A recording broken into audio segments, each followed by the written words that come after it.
BRP invited us here to their Design and Innovation Center reopening in Palm Bay, Florida.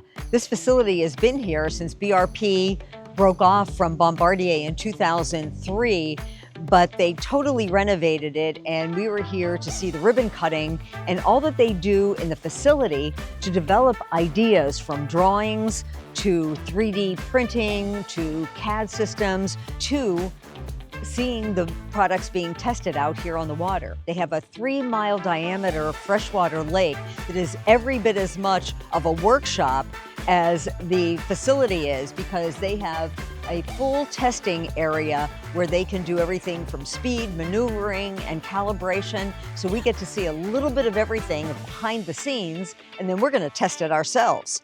We're aboard the BRP 22 Manitou.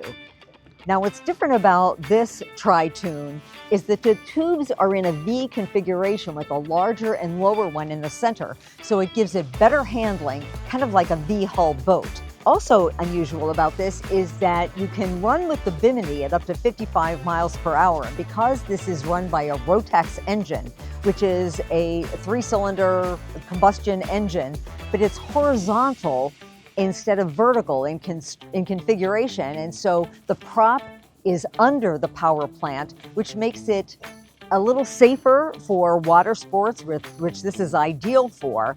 And it also gives you a 4 to 6 foot bigger swim platform. The nice part about this Manitou is that you can do the seating in a couple of different configurations.